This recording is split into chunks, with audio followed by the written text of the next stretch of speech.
Éternel Dieu, Père Céleste, que ton nom soit béni et que tu sois manifesté ce soir au milieu de nous, au milieu de tous ceux qui sont venus. Et tandis que ta parole va être partagée, parle à nos cœurs et instruis-nous toi-même, nous t'en prions dans le nom de Jésus. Amen. Veuillez donc vous asseoir, mes amis. Ce soir, le sujet que nous avons annoncé, le chemin de la liberté. Vous avez tous entendu une grande question que l'on pose souvent. Sous la loi ou sous la grâce? Ce soir, le Seigneur voudra bien nous aider à trouver une réponse à cette question. On raconte qu'il y a de cela quelques années, un homme de loi new-yorkais disait qu'il se ferait chrétien si on pouvait lui donner des évidences que Jésus-Christ était véritablement ressuscité des morts. Un ami à lui, qui était chrétien, lui a dit « Je pense que je peux te donner quelques éléments qui t'aideront à arriver à la certitude que Jésus-Christ est véritablement ressuscité des morts. » Et il lui a donné un ouvrage afin qu'il l'emmène à la maison pour une semaine et qu'il étudie le document. 8 jours après, cet homme de loi new-yorkais est revenu. Et il a dit, après avoir lu cet ouvrage, je dois avouer que les éléments qui y sont contenus m'ont convaincu que Jésus-Christ est véritablement ressuscité des morts. Mais je dois aussi avouer que je ne suis pas davantage chrétien aujourd'hui que je ne l'étais la semaine dernière. J'ai découvert que mon véritable problème n'est pas avec ma tête, mais avec mon cœur. Vous savez, mes amis, en réalité, il y a cette grande question. Et le Seigneur déclare dans le livre de Jérémie, chapitre 17, verset 9, « Le cœur de l'homme est tortueux par-dessus tout, et il est méchant. Qui peut le connaître? » Grâce soit rendue à Dieu qu'il y a une réponse qui est donnée. Moi, l'Éternel, je sonde les cœurs et les reins. Mais nous ne pouvons pas connaître le cœur de l'homme. Il est tortueux, pervers et méchant. Et quelquefois, vous avez des personnes qui feignent d'avoir des intentions positives à votre endroit, mais qui ne sont pas sincères. Le cœur de l'homme est retors. Et alors, on raconte qu'un jour, un homme marchait sur le sable. Il a marché un long moment, et après un instant, il s'est retourné. Il est allé sur un monticule pour voir les traces qu'avaient laissées ses pas dans le sable. Et il était surpris. Alors qu'il pensait avoir marché droitement, il s'est rendu compte qu'il avait eu des zigzags et il n'avait pas eu le pas aussi droit qu'il ne l'avait pensé. C'est l'histoire de l'homme. Et tandis qu'il était en train de marcher en continuant, il a déclaré, c'est là l'histoire de ma vie. C'est vraiment l'histoire de ma vie. Je pense avoir toujours marché en ligne droite, mais je me rends compte quand je considère mon passé que je n'ai pas marché en ligne droite comme je le croyais. Et après quelque temps encore, il a décidé de revenir pour remonter sur le monticule et regarder de nouveau les traces de ses pas en zigzag qu'il avait laissés dans le sable. Grande fut sa surprise de découvrir qu'il n'y avait plus de traces. Le vent avait emporté les traces et il ne put pas regarder à nouveau les traces de ses pas qu'il avait laissées. La Bible dit qu'il en est de même avec Dieu. Le Seigneur fait une promesse dans Isaïe 44, 22. J'efface tes transgressions comme un nuage et tes péchés comme une nuée. Reviens à moi, je t'ai racheté. Amen. Dieu ne veut pas tenir compte de notre passé négatif. Il est disposé à effacer nos péchés passés. Nous pouvons avoir marché en zigzag. Nous pouvons avoir commis des erreurs. Nous pouvons avoir péché. Les hommes peuvent continuer à nous pointer du doigt. Mais Dieu, lui, nous libère du péché. Et il nous fait une promesse. J'efface tes transgressions. Comme un nuage. Quand vous avez dans le ciel, des fois, un nuage qui a une forme, et quand vous regardez un peu après, le nuage n'a plus cette forme, et même il a disparu. Dieu nous promet, lui aussi, d'effacer nos transgressions. Et pour ce faire, il y a un processus qu'il va mettre en place et que la Bible nous présente. Le premier de ces processus s'appelle la grâce. Et le deuxième s'appelle la foi.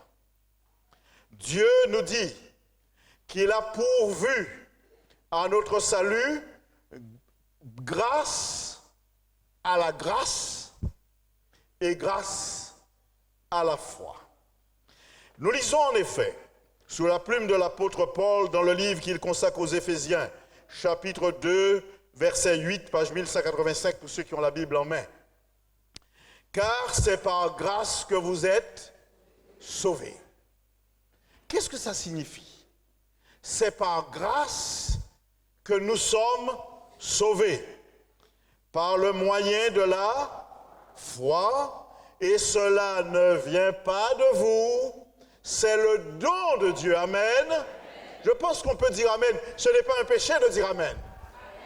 C'est par grâce que vous êtes sauvés, par le moyen de la foi. Et cela ne vient pas de vous, c'est un don de Dieu.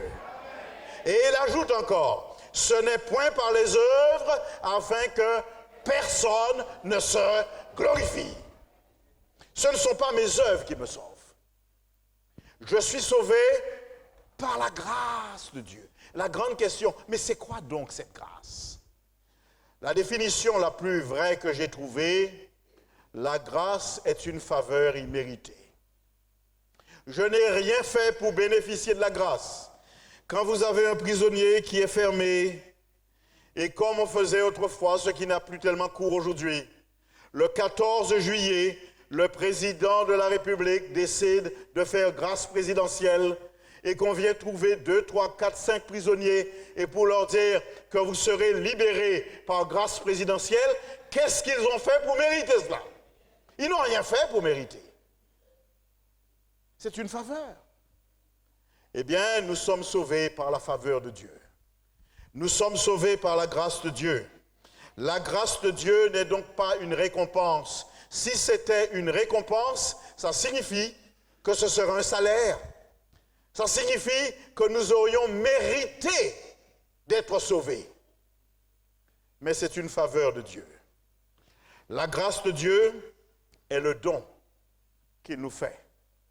Et comme nous l'avons lu tout à l'heure, et je voudrais que vous le lisiez avec moi à l'unisson, car c'est par grâce que vous êtes sauvés par le moyen de la foi, et cela ne vient pas de vous, c'est le don de Dieu, texte de l'apôtre Paul aux Éphésiens. Amen.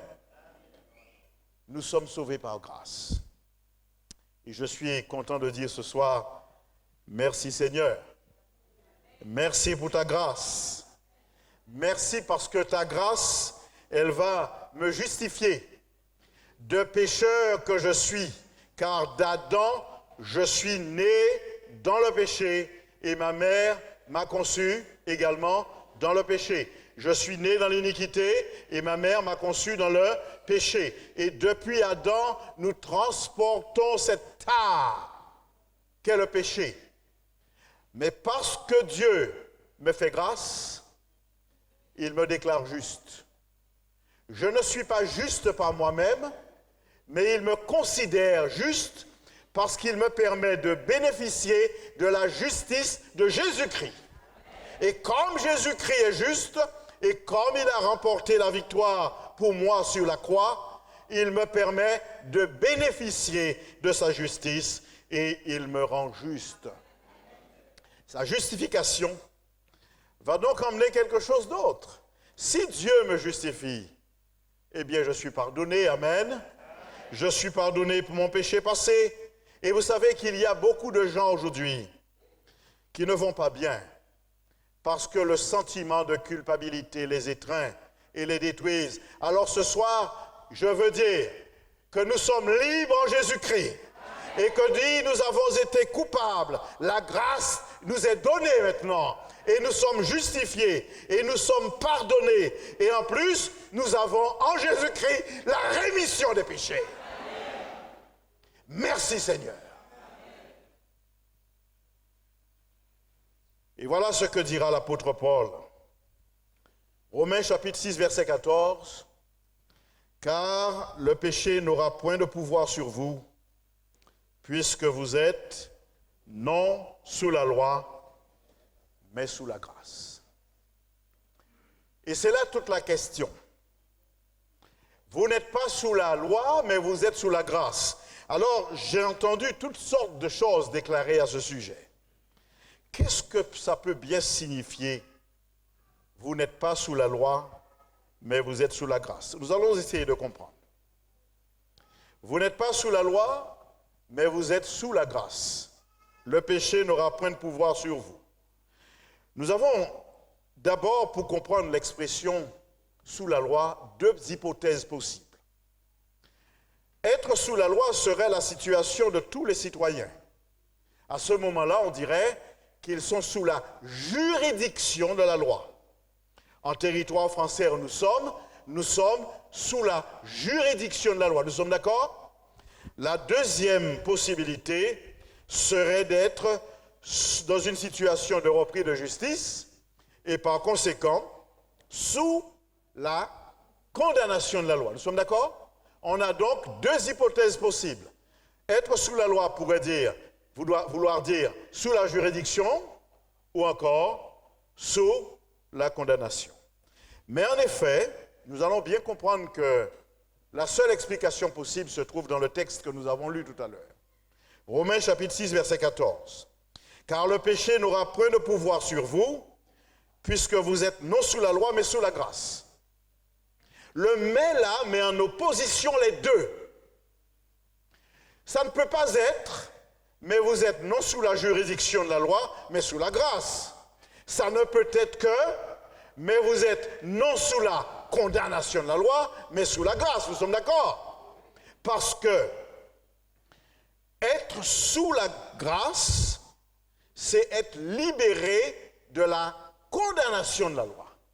Celui qui est en harmonie avec la loi et qui est sous la juridiction de la loi, a-t-il besoin de la grâce? Oui ou non? Si je n'ai rien fait, est-ce que j'ai besoin de la grâce? Si je n'ai pas volé, je ne suis pas en prison, est-ce que j'ai besoin que le juge me fasse grâce? Oui ou non? Absolument pas.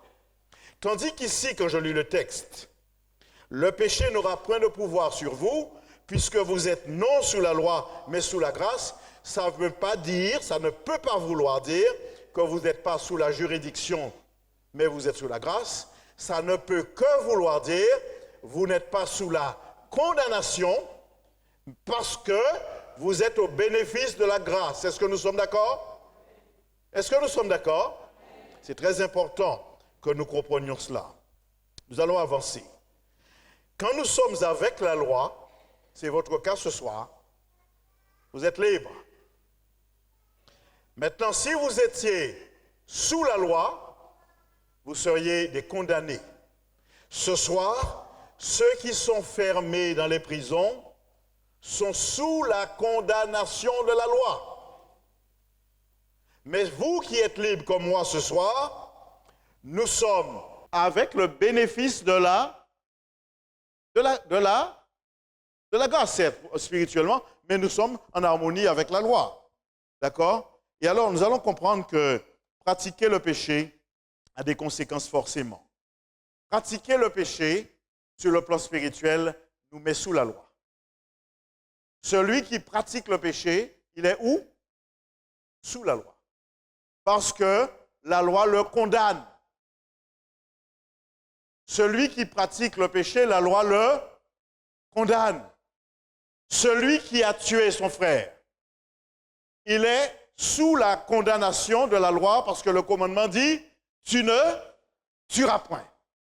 Celui qui a dérobé ce qui appartient à son prochain, il est sous la condamnation de la loi puisque la loi dit, tu ne déroberas point.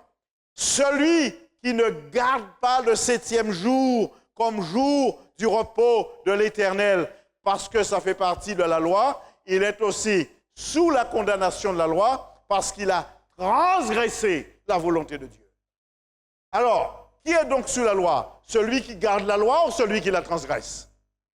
Celui qui garde la loi, est-il sous la loi? Il est avec la loi. Nous sommes d'accord? Mais celui qui la transgresse, il est... Donc, celui qui, dans son église, est en train de répéter que ceux qui gardent le sabbat sont sous la loi, il est en train de se leurrer. C'est le contraire. Celui qui transgresse le commandement de Dieu, qui invite à garder le sabbat, il est sous la condamnation de la loi. Il y a ainsi, pour celui qui vient à Christ, peu importe son passé, il n'y a plus de condamnation quand il vient à Jésus. Peu importe qu'il ait transgressé un commandement qui dit « tu ne tueras point ». Peu importe qu'il ait transgressé le sabbat de l'Éternel dans le passé.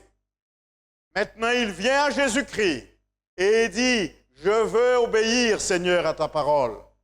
Le Seigneur l'accepte et le met sous la grâce. Et est-ce que pour cela, il efface la loi de l'Éternel? Non, pour autant, il n'efface pas la loi. La loi demeure.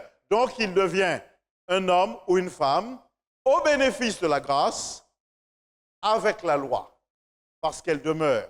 Elle est l'expression de la volonté de Dieu. Quel est donc le but de la loi?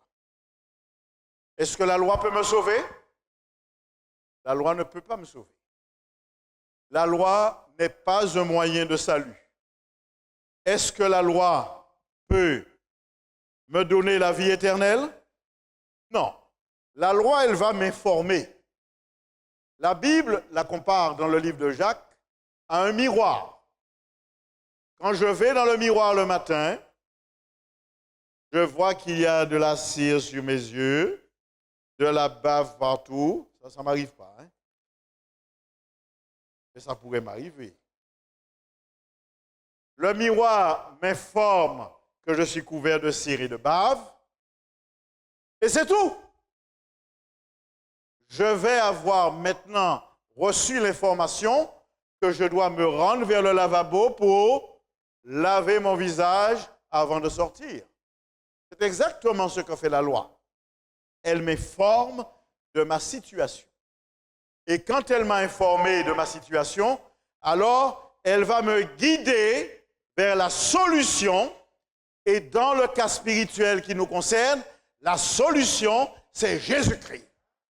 Parce que la loi me dit, tu es condamné et ta vie n'est pas en conformité avec Dieu. Et quand je vais considérer cela, je crierai, comme Paul l'a fait, misérable que je suis. Et alors la voix du Seigneur me dit, gloire soit rendue à Dieu par notre Seigneur Jésus-Christ. Jésus-Christ est la solution. Donc la loi accomplit son ministère et m'a conduit vers Jésus. Maintenant, je lis encore. Parce que la loi produit la colère et que là où il n'y a pas de loi, il n'y a point non plus de transgression. Car jusqu'à la loi, le péché était dans le monde.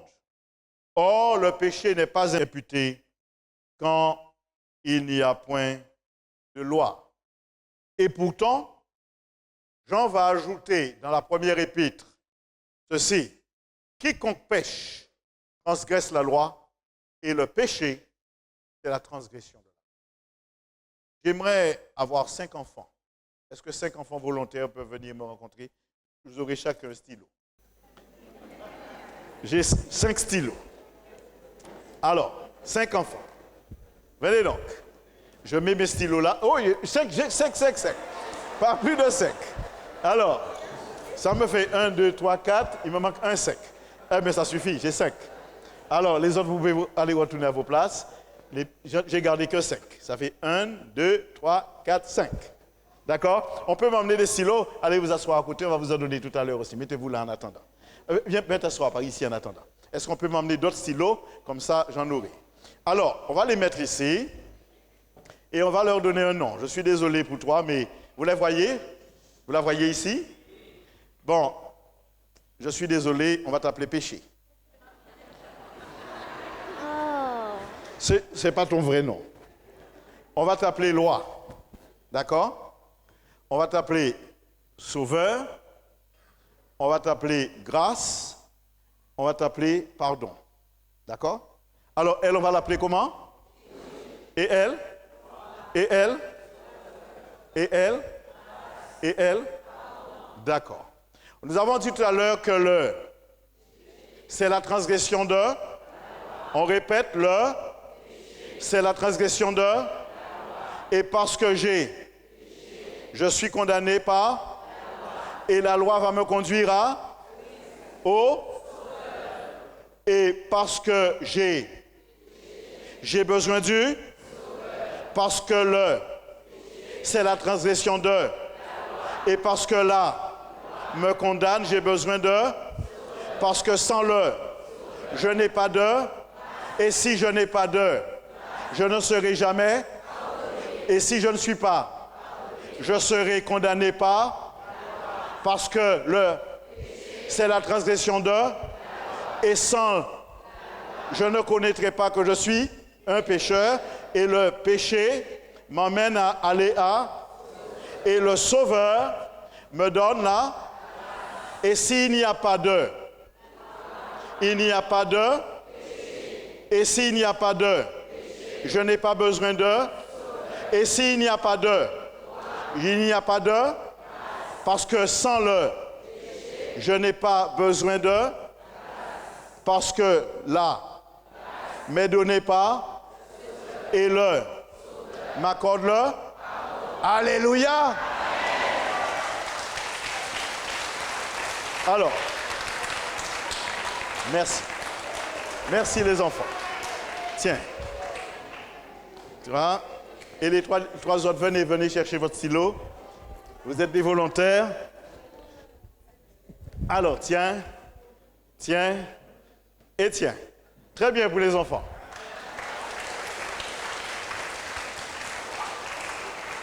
Nous pouvons comprendre, mes amis, quand les gens vous disent qu'il n'y a pas de loi, ils ont tout écrasé.